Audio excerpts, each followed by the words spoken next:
آج مجھے کہہ لینے دو، کھول کے کہہ لینے دو۔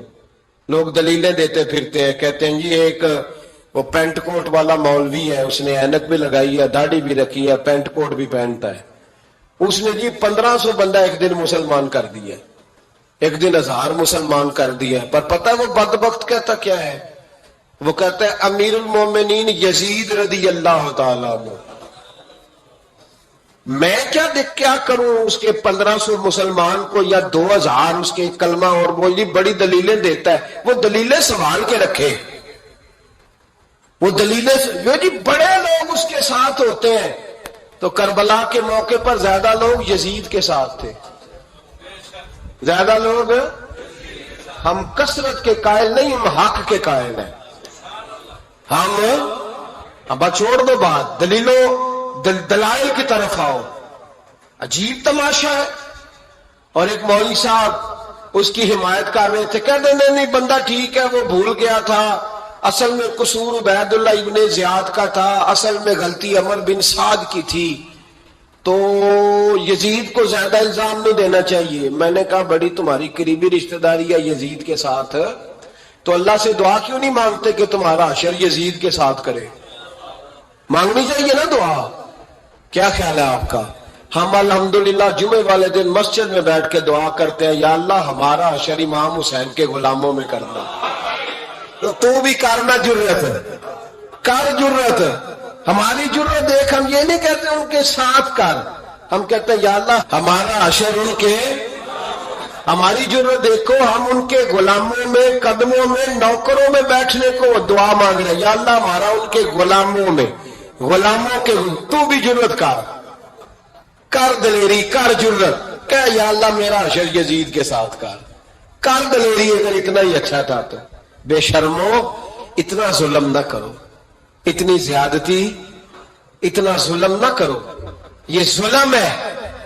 امام حسین جمعے والے دن خطبہ پڑھنے لگے، جمعے سے پہلے امام حسین نے خطبہ پڑھا، اور آپ نے ایک جملہ کہا جو ہمیشہ یاد رکھا جائے گا۔ آپ نے فرمایا یزید کو جا کے بتا دو کہ مجھ جیسا تجھ جیسے کی بیعت نہیں کر سکتا۔ او کیا فکرہ ہے امام علی مقام کا۔ فرمانے لگے مجھ جیسا تجھ جیسے کی بیعت، اور آپ فرمانے لگے بتاؤ اس وقت پوری دنیا میں کوئی نبی کا نواسا موجود ہے میرے سوا؟ حضرت آدم سے لے کر مصطفیٰ کریم تک اس وقت پوری دنیا میں کوئی نبی کا نواسا ہے؟ اور فرمایا اگر میں ہی ہوں پوری کائنات میں، لوگ کہتے ہیں فلانا علامہ صاحب کی تبلیغ بڑی ہے، ہم سے بڑا کون ہوگا تبلیغ کی بات کرنے والا؟ لیکن ڈرو اللہ سے، ڈرو، گمراہ نہ کرو قوم کو۔ یہاں تباہی اتر گئی ہے، کوئی بڑی داڑھی رکھ کے معاذ اللہ تعالیٰ اہل بیت کے بارے میں بکواس کرتا ہے، اور کوئی بالکل داڑھی مڈا کے ننگا سر کر کے ممبروں پہ ناچتا ہے اور صحابہ کے بارے میں بکواس کرتا ہے۔ میرے مصطفیٰ کے پاس اگر ابو بکر آئے ہیں تو وہ بھی شان والے ہیں، اور اگر بی بی عائشہ صدیقہ ان کے بستر پہ رہی ہے تو وہ بھی شانوں والی ہے۔ مولا علی شیر خدا کے بارے میں جو بات کرے پکا بے ایمان ہے۔ عجیب تماشا لگ گیا ہے جی، جو رب نبی پاک کے جسم کے قریب مکھی نہیں آنے دیتا، وہ گندا بندہ حضور کے قریب آنے دیتا ہے؟ عجیب تماشا ہے، امت کو تباہ کر رہے ہو، کافر کو موقع دے رہے ہو یہ کہنے کا کہ تمہارے نبی کے پاس بیٹھنے والے ٹھیک نہیں تھے۔ اگر حضور کے پاس بیٹھنے والے ٹھیک نہیں تھے تو بعد والے کیسے ٹھیک ہو گئے؟ تو یہ باز آنا چاہیے ان بے شرموں کو، یہ امت میں تفرقہ ڈالتے، بے حیائی کرتے۔ سنو اور یاد رکھو، حضرت امام حسین نے خطبہ پڑھا نا جب جمعے والے دن، فرمایا مجھے پہچانا تو میں کون ہوں؟ تو عمر بن سعد بولا پکے نمازی بولے۔ عمر بن سعد کہنے لگا حسین جلدی کر، ہمارا جمعہ لیٹ ہو رہا ہے۔ بلے ہو نمازیو، جلدی کر ہمارا، آئے ہائے کیا نماز ہے! یعنی نبی پاک کے نواسے کو شہید کریں گے اور شہادت کے بعد جمعہ پڑھیں گے، اور نماز میں کہیں گے اللہم صلی علی محمد وعلی آل محمد۔ ان کو شہید کر کے قتل کر کے جمعے کا خطبہ دیا جا رہا ہے اور نماز پڑھی جا رہی ہے اللہم صلی علی محمد وعلی۔ تو میرا سنی بڑا بھولا ہے، کہتا ہے جی وہ زیادہ نمازیں پڑھتے ہیں، تو زیادہ نمازیں تو عمر بن سعد بھی پڑھتا تھا. تو بولا او خدا کے دیکھے نا جتنی نماز کی اخلاق کی بات شاید میں کرتا ہوں, آپ کو جماعت میں کم لوگ ملیں گے, لیکن یاد رکھنا نماز عقیدہ نہیں, روزہ عقیدہ نہیں, عقیدہ حسین ہے, عقیدہ حسن ہے, عقیدہ علی ہے, عقیدہ عثمان غنی ہے, عقیدہ عمر فاروق ہے. میں اس شخص کو کیا کروں, مجھے اس شخص کی کیا ضرورت ہے جو ممبر پہ بیٹھ کے کہتا ہے حسین ابن علی باغی تھے. وہ شخص اس کی نماز روزہ حج زکات دیکھا جائے گا. آؤ قرآن مجید سورہ شورا آیت نمبر 23, گھر جا کے قرآن مجید کھولو, یہ والی آیتیں بھی پڑھا کرو, یہ والی بھی کھولا کرو. صحابہ جمع ہو کے نبی پاک کے پاس آئے, عرض کی یا رسول اللہ صلی اللہ علیہ وسلم آپ کے خرچے زیادہ ہیں, آمدن کا ذریعہ کوئی نہیں. جس طرح آج لوگ ہر پیر صاحب سے نہیں پوچھ رہے, علامہ صاحب سے, کہ آپ کام کوئی نہیں کرتے, کپڑے پھر بھی سفید پہنتے ہیں, کیا ذرائع آمدن ہے, پھر بھی آپ گاڑی میں گھومتے ہیں. ہمارا تو پروگرام تھا مولوی بھوکا مر جائے, پر اس کے پاس آتے ہیں تو یہ تازی چائے پلاتا ہے. کیا مطلب, کس طرح کا رویہ. صحابہ کے بعد وہ یہ نہیں سوچتے تھے آتے کام, وہ کہتے تھے آگے بڑھ کے حصہ ڈالے. وہ سارے آگے بڑھے, کہا یا رسول اللہ صلی اللہ علیہ وسلم اخراجات زیادہ ہیں, ذرائع آمدن بظاہر کوئی نہیں, نذرانوں پہ اعتراض نہ کیا کرو. نذرانہ دینا نبی پاک کی سنت ہے, نذرانہ قبول کر لینا نبی پاک کی, بولو, حضور کی سنت ہے. تو صحابہ جمع ہو کے آئے, ایک جگہ پہ میٹنگ کی, کا تھوڑے سے پیسے ہر مہینے پیش کریں گے. تو حضور سے بات کون کرے گا پیسوں کی, کہا ہم نے نہیں کرنی, نبی پاک کے چچا جناب عباس کریں گے. حضرت عباس رضی اللہ تعالیٰ عنہ کے ذمہ لگایا گیا, جناب عباس آئے. حضرت عباس رضی اللہ تعالیٰ عنہ پیسے لے کے آئے, اور سیانے بندے تھے, انہوں نے بڑی سمجھداری والی عقل مندی والی بات چھیڑی. یہ نہیں کہا کہ حضور ہم یہ نذرانہ دیں گے, کہنے لگے یا رسول اللہ ہمیں پتہ ہے آپ کی مذہبی مصروفیت اتنی ہے کہ آپ کو ٹائم نہیں ملتا کاروبار کرنے کا, اگر آپ کام کریں گے تو پھر آپ کس طرح کر کے دین کا کام ہو سکے گا. اور یا رسول اللہ آپ نے جو ہمارے لیے کیا ہے اس کا ہم بدلہ نہیں دے سکتے, ایک حرف کا بدلہ نہیں دے سکتے. حضور یہ تھوڑا سا نذرانہ ہر مہینے لایا کریں گے, قبول کر لیں. نبی پاک کے سامنے رکھا ہی تھا کہ اللہ کا قرآن بول پڑا, کا کل لا اسألکم علیہ اجرا, محبوب ان سے فرما دو کہ میں نے تمہارے لیے بڑی تکلیف سہی ہے, پر میں تم سے کوئی اجر نہیں مانگتا, تم سے کوئی اجر نہیں مانگتا. ہاں اگر تم نے کچھ کرنا ہے الا المودۃ فی القربى, تو میرے قریبیوں سے پیار کرتے رہنا. کہ بنی اسرائیل کو بائبل میں بتا دیا گیا تھا کہ وہ زمین میں 2 مرتبہ فساد اور سرکشی کریں گے. چنانچہ یہ دونوں مواقع آئے اور اللہ نے ان پر جابر بندے مسلط کیے. آیت نمبر 11 میں اللہ تعالیٰ نے فرمایا کہ انسان بڑا ہی جلد باز ہے, اسے بڑی جلدی ہے, بڑی جلدی کرتا ہے. آیت نمبر 12 میں بتایا کہ ہم نے نظام لیل و نہار کو اپنی قدرت کی 2 نشانیوں, اور ہم نے دن کو روشن بنایا تاکہ تم اپنے رب کا فضل تلاش کرو اور سالوں کی گنتی اور حساب کو جان لو. آیت نمبر 13 سے بتایا کہ ہم نے ہر انسان کا اعمال نامہ اس کے گلے میں لٹکا دیا ہے, یعنی اللہ کی قضاء و قدرت میں جو طے ہے وہ ہو کے رہے گا. اور قیامت کے دن یہ اعمال نامہ ایک کھلی ہوئی کتاب کی صورت میں ہوگا. بندے سے کہا جائے گا اپنا اعمال نامہ پڑھو, آج تم خود ہی احتساب کرنے کے لیے کافی ہو. جس نے ہدایت کو اختیار کیا تو اسی کا فائدہ اسی کو پہنچے گا, اور جس نے گمراہی کو اختیار کیا تو اس کا وبال بھی اسی پر آئے گا. اور کوئی بوجھ اٹھانے والا دوسرے کا بوجھ نہیں اٹھائے گا, اور ہم اس وقت تک عذاب دینے والے نہیں جب تک کہ اتمام حجت کے لیے ہم رسول نہ بھیج دیں. اگلی آیت میں قدرت کا ایک قانون بیان کیا گیا ہے کہ جب ہم کسی بستی والوں کو ہلاک کرنے کا ارادہ کرتے ہیں تو اس کو عیش و عشرت کا دل دادا لوگوں کو اپنے احکام بھیجتے ہیں، پھر وہ ان احکام کی نافرمانی کر کے عذاب کے مستحق ہوتے ہیں، اور یوں ہم ان کو تباہ و برباد کر دیتے ہیں۔ پہلے قومیں عیش میں پڑتی پھر تباہ ہوتی۔ اللہ تعالیٰ اپنے محبوب کی غلامی والی زندگی عطا فرمائے۔ اللہ آیت نمبر 18 میں فرمایا کہ جو صرف دنیا کے فائدے کا طلبگار ہو تو ہم اس کو اس دنیا میں جتنا چاہیں دے دیتے ہیں، اور پھر اس کا انجام جہنم ہوتا ہے۔ اللہ فرماتا ہے تو دنیا مانگے گا تو میں دے دوں گا، یہ نہیں کہ ملے گی نہیں، لیکن دنیا ملے گی، پھر جنت اللہ سے مانگے ربنا آتنا فی الدنیا حسنہ وفی الآخرۃ حسنہ، یا اللہ دنیا بھی اچھی کر کے دے اور آخرت بھی ہمیں اچھی کر کے عطا فرما۔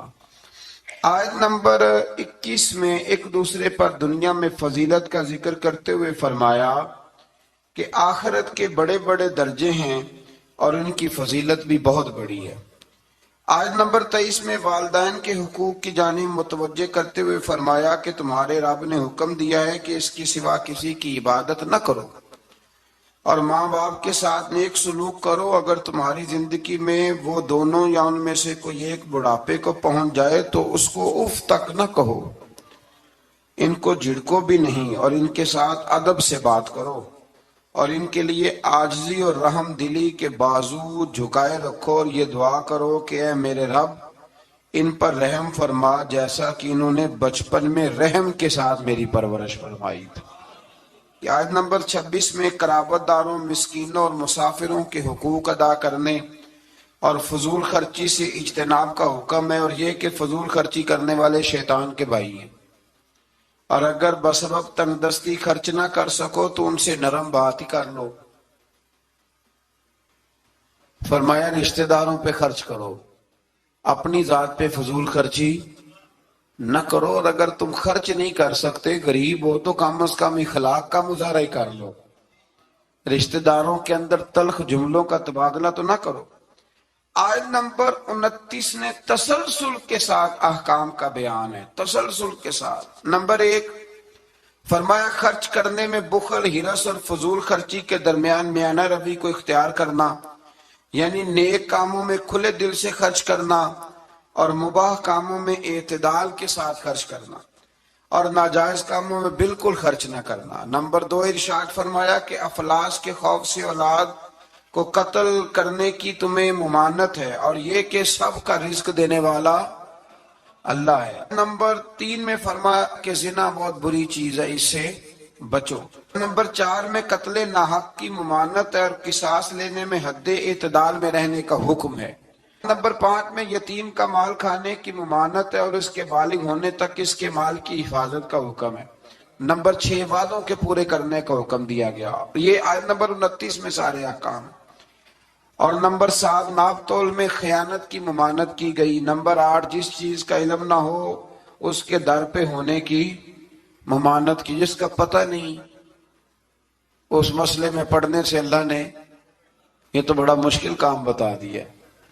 یہاں تو جس کو بالکل بھی نہیں نہ پتا وہ بھی 1 2 3 فتوے تو دن میں دے ہی دیتا ہے، اللہ ماشاءاللہ۔ فرمایا جس کا پتہ نہیں اس کام کے پیچھے بے شک کان آنکھ دل ان سب سے روز قیامت سوال ہوگا۔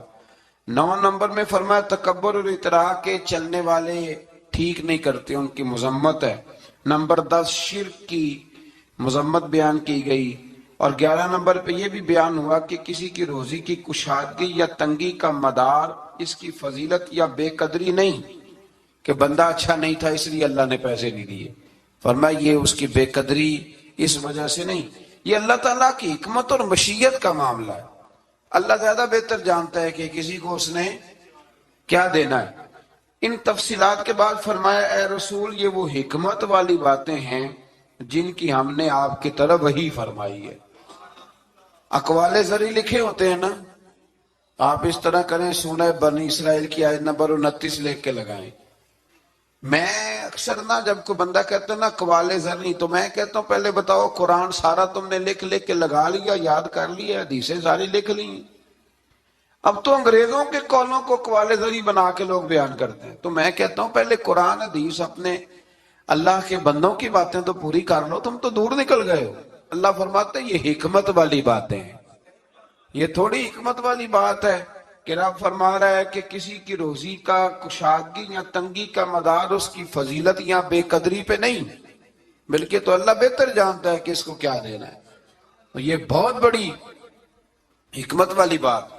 آیت نمبر 40 میں کفار اور مشرکین کی اس خبیث فطرت کو بیان کیا گیا کہ خود تو بیٹوں کی تمنا کرتے ہیں اور اللہ کی طرف بیٹیوں کی نسبت کر کے کہتے ہیں کہ فرشتے معاذ اللہ اللہ کی بیٹی ہیں. آیت نمبر 44 سے بیان ہوا کہ 7 آسمان اور زمینیں اور جو بھی ان میں ہے اپنے اپنے انداز میں اللہ کی تسبیح کر رہے ہیں. ہر چیز اللہ کی حمد کے ساتھ اس کی تسبیح کر رہی ہے، لیکن تم ان کی تسبیح کو سن نہیں سکتے.